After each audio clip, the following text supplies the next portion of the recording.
Assalamualaikum warahmatullahi wabarakatuh.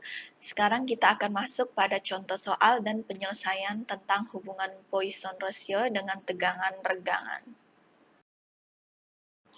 Pada contoh soal yang pertama, batang aluminium yang ditunjukkan pada gambar A memiliki penampang melingkar dan dikenakan beban aksial 10 kN. Jika sebagian dari diagram tegangan regangan ditunjukkan pada gambar B, tentukan perkiraan perpanjangan batang saat beban diterapkan. Ambil saja E sama dengan 70 GPa. Untuk analisa, kita akan mengabaikan deformasi lokal pada titik penerapan beban dan di mana luas penampang batang tiba-tiba berubah di seluruh bagian tengah setiap segmen tegangan, normal, dan deformasi seragam. Untuk menemukan perpanjangan batang, pertama-tama kita harus mendapatkan regangan. Hal ini dilakukan dengan menghitung tegangan, kemudian menggunakan diagram tegangan regangan. Tegangan normal dalam setiap segmen masing-masing adalah untuk bagian AB sama dengan 31,83 MPa dan bagian BC sama dengan 56,59 MPa. Dari diagram tegangan regangan, material di segmen AB diregangkan secara elastis karena tegangan AB itu lebih kecil dari tegangan gamma yang nilainya 40 MPa. Maka menggunakan hukum Hooke, nah hasilnya itu adalah 0,004547 mm panjang. Bahan dalam segmen BC merupakan segmen plastis karena tegangan BC itu lebih besar dari tegangan gamma yang nilainya tadi 40 MPa ya. Dari grafik tersebut, untuk tegangan BC nilainya 56,59 MPa, kemudian regangannya itu 0,045 mm panjang.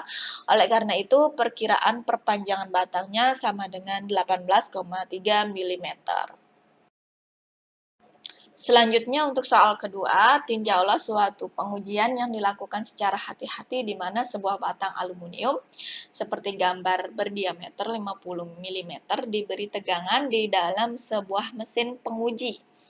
Pada suatu saat tertentu dengan gaya terpakai P sama dengan 100 kN, batang tersebut memuai sepanjang 0,219 mm untuk panjang ukur 300 mm dan diameternya menyusut dengan 0,01215 mm.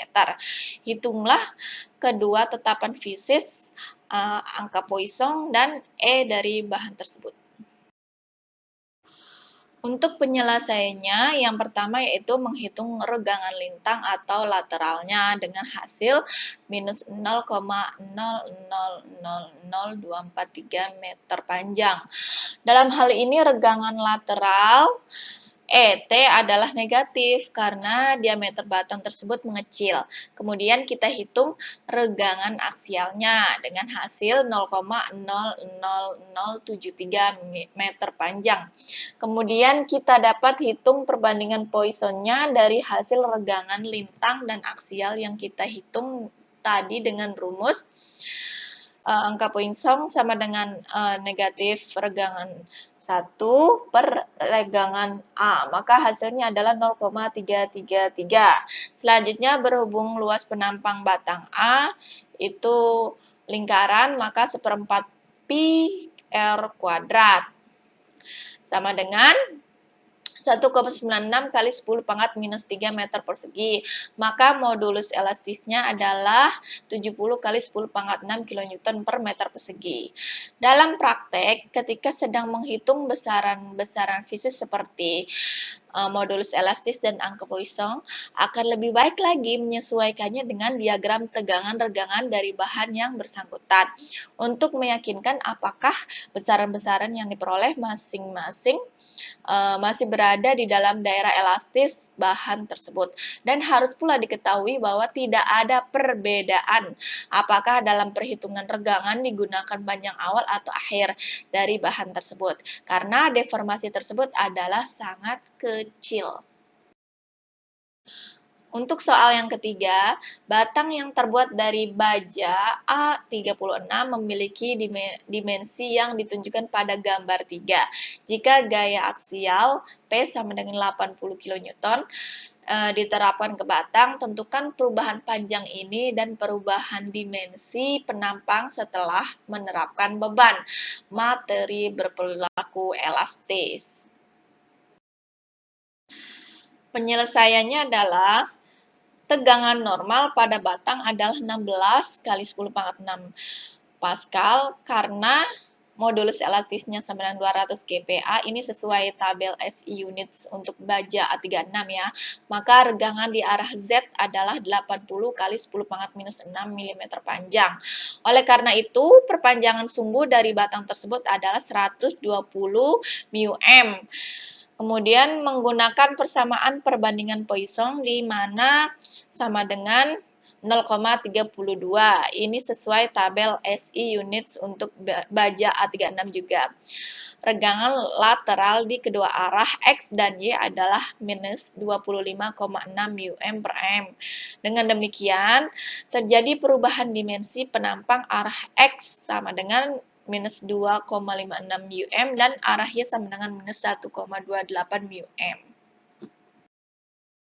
Baik, kita lanjutkan pada soal yang keempat. Diagram tegangan regangan untuk paduan aluminium yang digunakan untuk membuat bagian-bagian pesawat ditunjukkan pada gambar.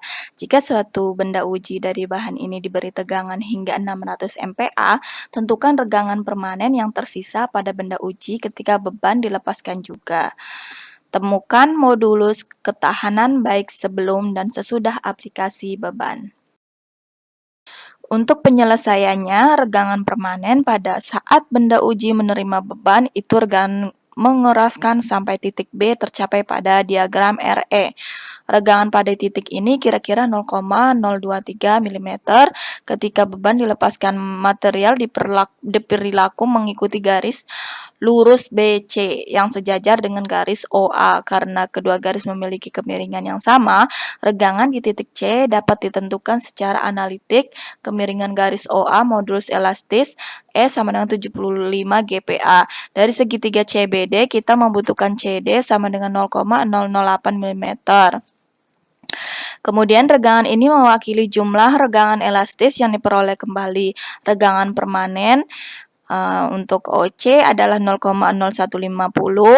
Catatan, jika tanda pengukur pada spesimen awalnya berjarak 50 mm, kemudian setelah beban dilepaskan tanda ini akan menjadi 50 mm plus 0,0150 kali 50 mm sama dengan 50,75 mm terpisah. Kita mempunyai modulus ketahanan sebelum sama dengan 1,35 mj per meter kubik dan modulus ketahanan sesudah 2,40 mj per meter kubik. Catatan, sebagai perbandingan efek pengerasan regangan material telah menyebabkan peningkatan modulus ketahanan. Namun, perhatikan bahwa modulus ketangguhan untuk material telah menurun sejak area di bawah kurva asli OABEF lebih besar dari area di bawah kurva CBF. Kerja dalam sistem satuan SI diukur dalam joule, di mana 1 joule sama dengan 1 Newton meter. Untuk soal yang selanjutnya, spesimen paduan titanium diuji dalam torsi dan diagram regangan tegangan geser ditunjukkan pada gambar A.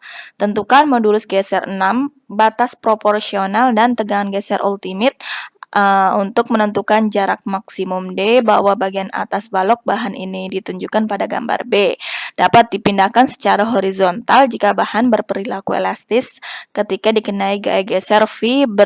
Berapa besar V yang diperlukan untuk menyebabkan perpindahan ini? Baik, untuk penyelesaiannya, modulus geser. Nilai ini mewakili kemiringan bagian garis lurus OA dari diagram RY. Koordinat titik A adalah 0,008 radian 52 C. Jadi G-nya sama dengan 6500 C. Oleh karena itu persamaan garis OA adalah R sama dengan 6500 gamma, yaitu hukum Hooke untuk geser batas proporsional dengan inspeksi grafik berhenti menjadi linear di titik A. Jadi Untuk tegangan geser plastisnya sama dengan 52 ksi. Kemudian untuk tegangan ultimate, nilai ini mewakili tegangan geser maksimum titik B dari grafik. Jadi untuk tegangan ultimate-nya itu sama dengan 73 ksi. Untuk perpindahan elastis maksimum dan gaya geser.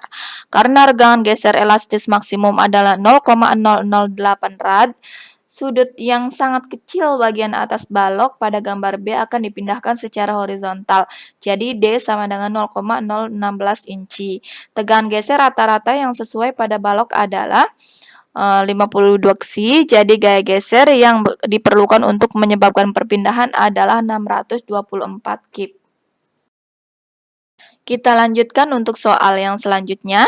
Batang baja yang ditunjukkan pada gambar A memiliki diameter 10 mm.